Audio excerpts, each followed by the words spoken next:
What is good, everybody? I hope everybody is doing well, fine, and fantastic.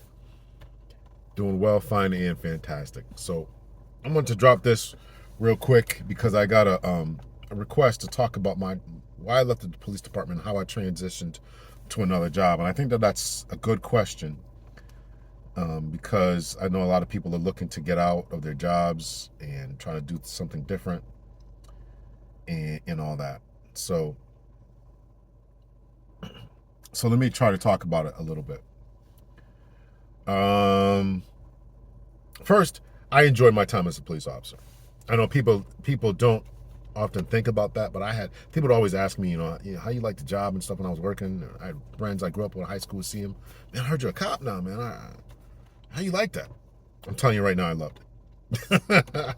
I loved it. I mean, I loved it. Um, I loved the beginning of my career, and I loved the end of my career because I was a captain in the police department. I was a captain, and I had so much freedom. They gave me a car, they gave me a cell phone. It was a great it was a great position in the department.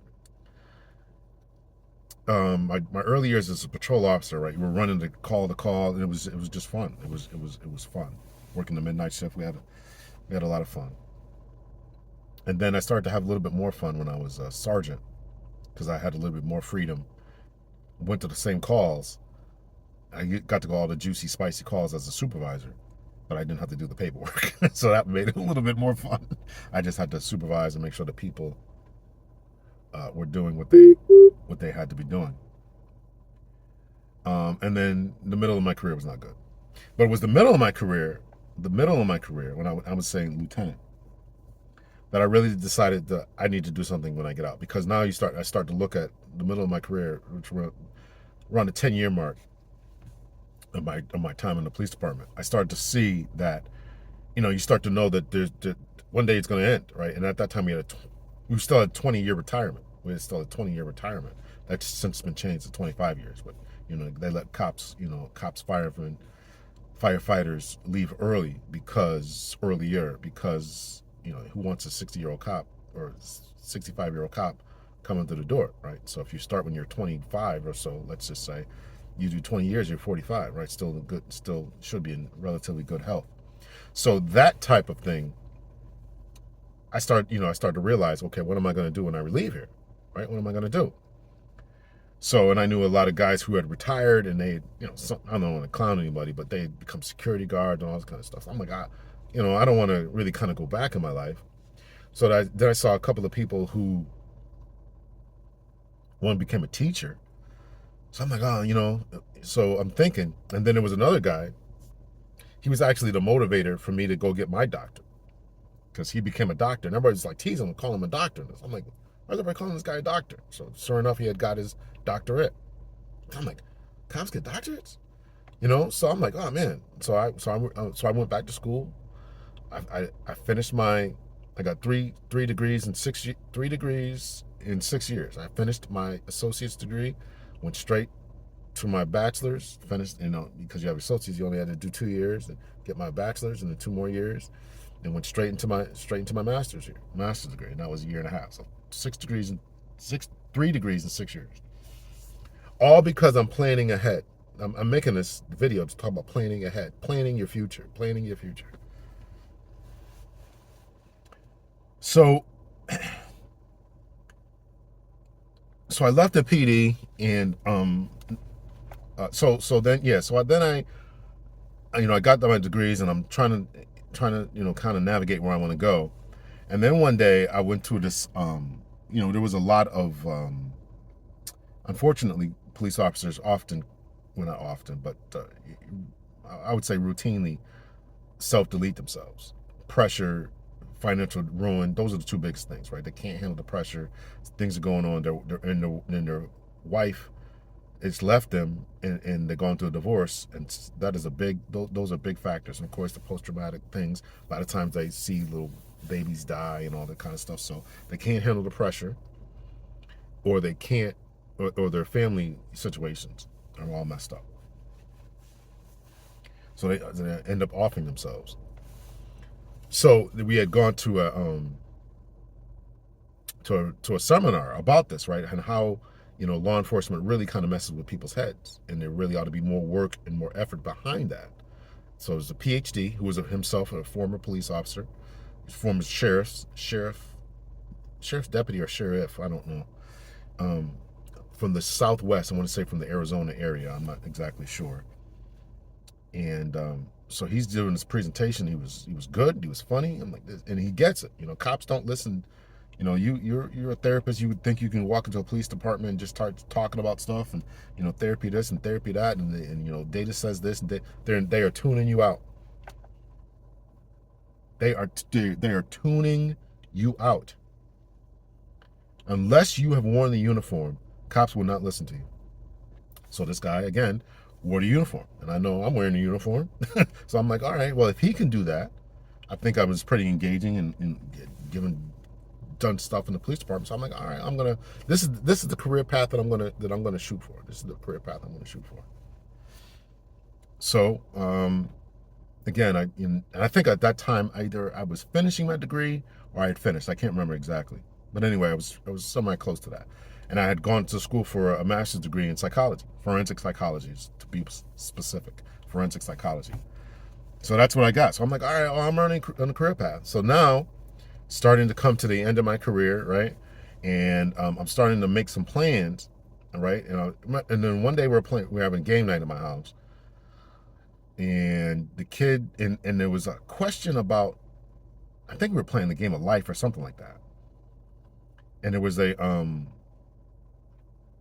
question about, I can't remember what game it was, but I think it was a question about how much social media influencers make. It was something like, I think the answer was like 60K. So I'm looking at this and I'm thinking, starting to do the math, like I can be an influencer, right?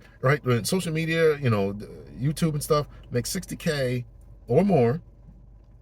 I mean, that was the average, right? Some people are obviously making more. And then my pension, I'm like, I could be living good. So another thing I've got in my back of my mind. So I start making business plans. I had hired somebody to help me formulate a business plan about becoming a motivational speaker, public speaker, and looking into making these YouTube videos and all that. Start making the plans to do exactly what it is that I'm doing today, as far as the work that I do with lawyers, becoming expert witness and all that kind of stuff. So that was my plan. That was my plan. I was already moving in that direction, already setting things up because I knew I had a target date that when I was going to retire. So I'm already starting to do all this kind of stuff.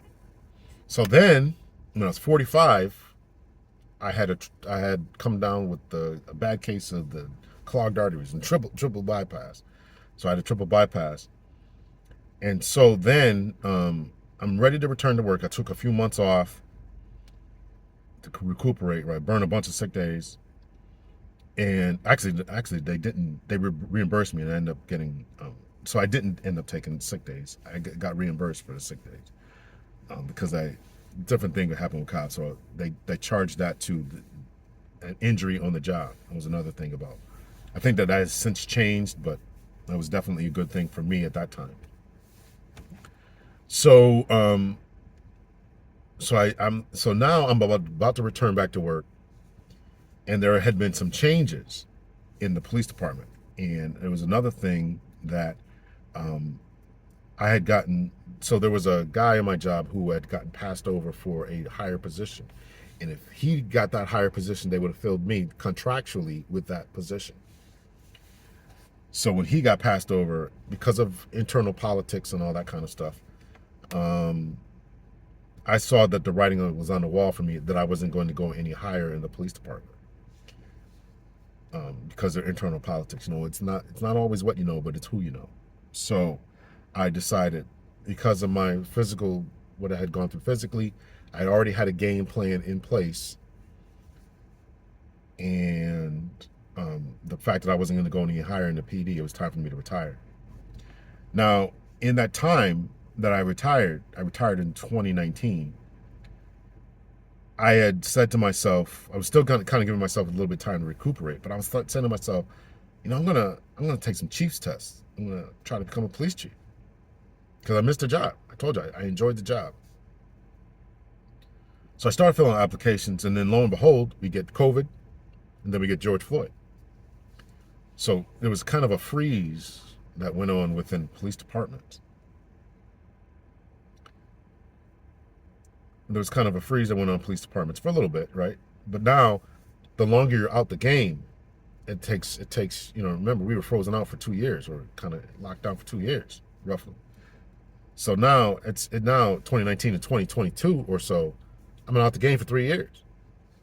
It became harder and harder to get a job. I got a few applications, got flown out to a few different cities, and had few interviews and all that kind of stuff, right? And had some called headhunters, told me, listen, if and one guy called me up and said, listen, I know that they're going to go with the inside person, but you are a chief material, and you need to be a chief somewhere. So then, but after a while, it was like 3, 4 years. So that's why I didn't become a police chief. But all the time, I'm making this video to say that you had to be planning an escape, and you have to be planning an escape. Even while you're on your job right now, you have to be planning your escape. And there was a lady I saw one time on LinkedIn, and she had been a teacher. I didn't think it was like 12 years. It was something short, relatively. Teachers have to do 35 years before they can get retirement. This lady was young, and she was like 12 to 15 years. She was a teacher, and now she was doing consulting work. There was another motivation for me to do consulting work. Like this lady, you got to do something. They say you got to do something for 20 years before you can really understand it and become proficient and called an expert in it. So this lady was like, she's traveling the country, doing consulting work about stuff, charging $250 an hour or whatever she's charging to do whatever. Crazy. So all this is in the back of my mind. All this I'm reading. So I'm I'm trying to give a picture about what you should be doing when you're in your job today, and that's planning for your future.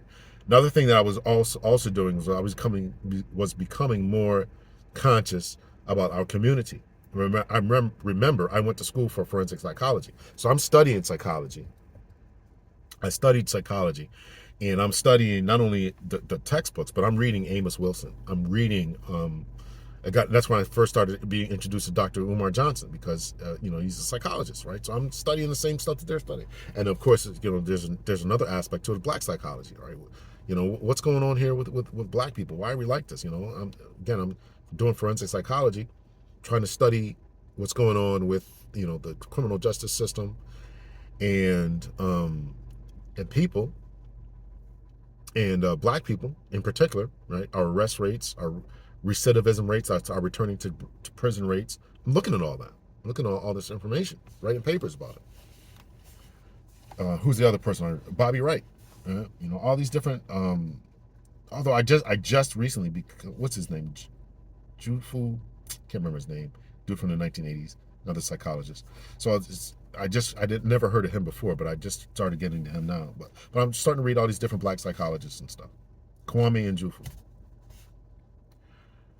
And other people. Who is that? Michael Henry Clark, and all these different people. So I'm starting to read all them and really try to embrace myself in that type of. So I'm becoming more conscious in all that. So you got to plan your escape. You got to plan your escape. Become proficient in what you're doing, and plan and make plans for the future. No matter where you are today, you should be planning for the future. You got to, no matter. Somebody keeps texting me. No matter where you are today, you got to be planning for the future, right? And my level of consciousness, my understanding about African Americans, it was all going towards the stuff that I'm going to be doing today. Of course, then the pandemic hits in 2020. We're locked down, so I go back to school. That's when I went back to school and completed my doctorate. So those who don't know, I do have a doctorate in leadership with a concentration in criminal justice. So that's all the stuff. That's how I kind of transitioned. So now the pandemic gets opened. I get an opportunity to teach at a school. I'm still teaching there today. Because when you get a master's degree, you can start teaching at the collegiate level. And so I took that opportunity. I'm very, very grateful for that opportunity, because that door, once you say that you teach at one school, then that opens up the door for you to teach at other schools, because they know that you know what you're doing to some level, some degree. So now I teach at 4 schools, um, to supplement my income. I also do the consulting work. I do the expert testimony work, all the stuff I planned, and also the social media stuff, which is really kind of taken off on this channel. I tried a couple times. It wasn't really popular, but you got to keep trying. You got to keep going. And when I talk about that, you got to keep going, keep trying, and it's all going to come to success. I could probably, if I talk more about police stuff on this other channel that I have. I mean, if I was more consistent, I should say. I don't upload. I don't think as I record this, I don't think I've uploaded a video on there in three weeks to a month. So I gotta. If I was more consistent with that, I probably would get more traction. Um, but I'm just this is picking up. And another thing too is, like, I'm teaching criminal justice like all day. Like, sometimes I don't want to make a video about it. So that's kind of a motivating factor. Um, and that kind of stuff. Just you got to read. Oh, well, I don't want to talk about that. Let's talk about the positive stuff. So that's me planning. So I went from in my time in police department, planning for what I was going to do when I got out, going for it, getting my degrees. I got sidetracked a little bit with with my health issues, but I picked myself up, kept going, educated myself again when the opportunity came, um, and always had a plan. This is what I want to talk about. This is what I want to do. This is how I want to educate myself and move towards that plan. I didn't plan to become an adjunct professor, but that was an opportunity that fell in my lap, and it is definitely helping out to supplement my income.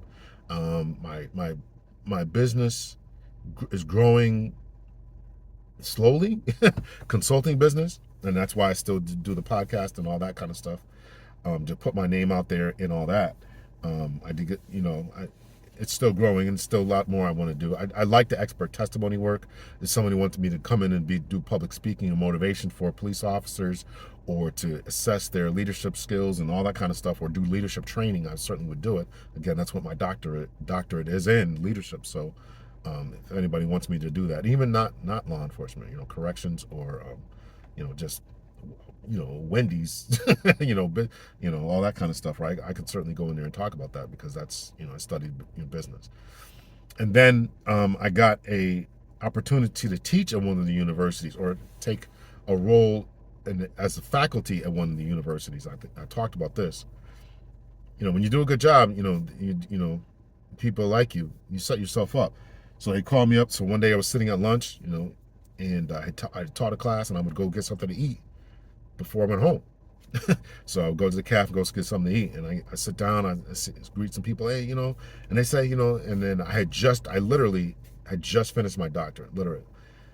And they're like, oh, oh, you just finished your doctorate? And I started, yeah, I did. Oh, we got this position open, and think you'd be great for it. So why don't you interview for it? I'm like, oh my God. Now at the time, I was telling myself I wanted to travel and stuff. So this kind of put me off. So so I took the job. Long story short, I took the job, and because of the freedom that I had from the time I retired in 2019 to that time, I took the job. It's 2024 now. I took the job in 2023. I was miserable. I mean, it was a great job. If I was 30 years old, 35 years old, had a family, it was a great job. Great place, great people. But I was miserable because I was used to a certain amount of freedom, and I was getting more business with my consulting business. I was getting clients like crazy. Like crazy. Like once a week I was getting, and that's a lot. Once a week to get a new client to review their use of force case, or alleged police misconduct case. That was a lot. So that was picking up. So I'm like, the amount of freedom I had and all that, I just can't do it. And then one day, I had already had a vacation booked, because I had already started planning to do this traveling. And he's like, and my boss, he's like, listen, you got to put in for these days, and I got to prove them. That was it for me. That was it. I mean, I don't think I've ever said that and listen, he was a nice guy. Love him today. Call him up. We come to town, buy him a beer. We have a good time. But at this place and space in my life, between my health issue that I had, between the freedom that I had, nobody's going to tell me at my place. I'm not saying this for you. I'm saying this is the place you ought to be trying to get to. Nobody's going to tell me when and where I can be. No, that's just not going to happen. It's just not going to happen. So I didn't stay there. I only stayed there for a few months because I was like, listen, I can't do this. I can't do this.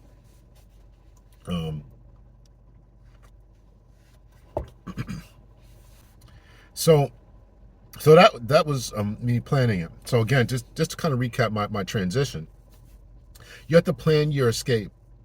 Wherever you are mentally, you have to plan for your escape. If you're driving trucks, you have to be planning for your escape from driving trucks. If there's a 20-year retirement, 25-year retirement, you ought to be planning for that now. You ought to be educating yourself. Maybe you want to become a teacher, or maybe you want a teacher of driving trucks, an instructor, I should say. Whatever it is you want to do, you should be planning and moving and operating towards that. You want to open up a restaurant, want to become a barber, you got to be planning and moving that direction. You want to flip houses, whatever it is you're doing, you got to plan for that today. If this is your goal, you got to plan for that today. And you got to move in that direction. Every day, you got to move in that direction. Every day, from the time I said my time is getting close, I went back to school. That was me planning. I went and saw that former police officer, and I said, okay, here's my plan. And then I read the card about how much people can make social influence. So I hired a business planner. Here's my business about what my expert testimony services and consulting business is going to be. Here's how I want to advertise and market myself through the social media campaign, or through the social media avenue of YouTube videos. And so those things, I just started to line those things up and make them happen. I saw a vision, wrote them down, made them plain, and then moved in that direction. Moved in that direction every day. Every day, so write stuff down on the billboard, right? And then when I got out of law enforcement, right? So again, you have a little cushion because I get paid every month. Every month, at the end of the month, I scroll down. They send me an email. I don't even got to look for it, right? They send me an email. Hey, listen, we deposit X amount of dollars in your. I'm like, all right. So they say they make this deposit. So that gave me some time, and then I was doing what I was doing, and then I got hired at this university, the first university. Got a couple more after that. I got hired at one university. Got a couple more universities because I applied, and then I got hired at the university full time. I quit that, but in the meantime, I was always planning my stuff in the background. Now, that's all I do, and all I will do is teach online. So if it's not online, and I've been offered another job to teach on campus two times. Two other universities I teach at. Hey, listen, you want to come on campus and teach for us? We'll give you more classes, more money. No.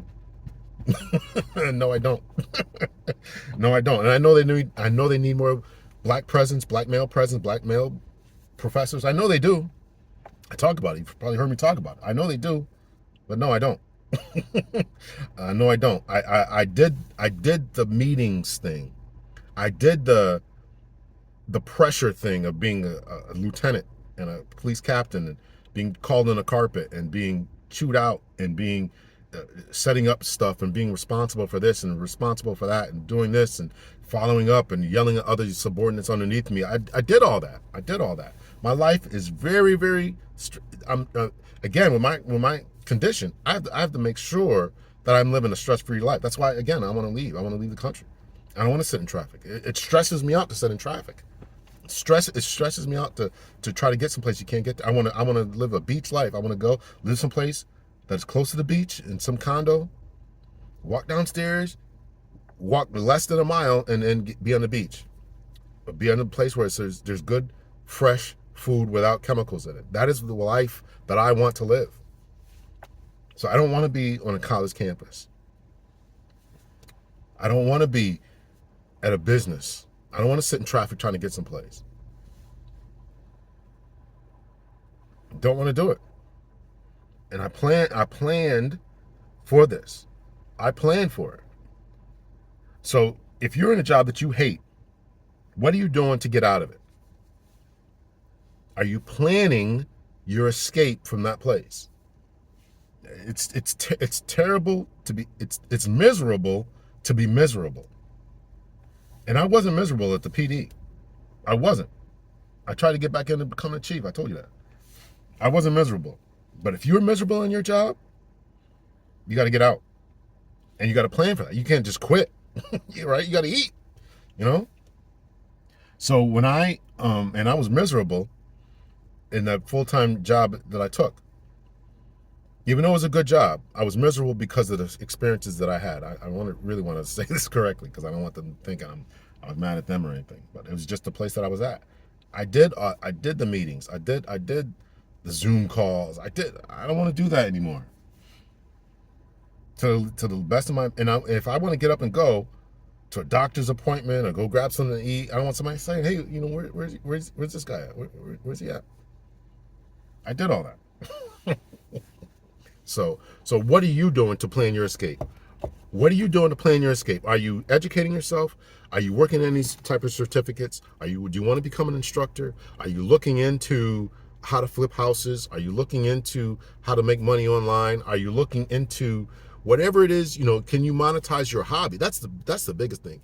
If you like doing something and you can make money at it, are you monetizing your hobby? What are you doing to do that? And you got that's the way you got to think. So it was a good question that was asked of me about, how I transitioned from one thing to another. It didn't just fall in my lap. I had to make things happen. I had to go back to school. I had to put myself through rigors. I had to do this. I had to make certain connections to get to the first job. Actually, the first two jobs. I forgot what I was adjuncting at two schools, and I got somebody called in a favor to me to get to one school, and once I put that on my resume, a friend of mine was working at another school. Called him up, said, "Yo, man, how'd you get this job? Man, get me a job." He made a phone call that day. The chair was looking for somebody else, and he sent him my resume. He's like, "All right, you're hired, man. We'll have you teaching these courses." And then been teaching there ever since, teaching at that school ever since. And I teach at another school. Actually, I teach at two, putting in resumes for, let's see. So another school I went and gave a talk at. I was already retired, but I gave a talk. And they were like, "Oh, this is, what's your CV, what's your resume and stuff?" So I sent it to him. It's like, "Oh, you got a master's degree. Okay. And you're working on your doctorate." That time I was still working on it. It's like, "Yeah, come teach these classes for us." So that's how I got that job. And then there was another job I put in for it. Lady called me up. It's like, I gave her a presentation. It's like, "Yeah, listen, you'll be perfect for this position." I teach there. And then another school that I teach at, same thing. I saw application, filled it out. They wanted somebody to teach forensic psychology.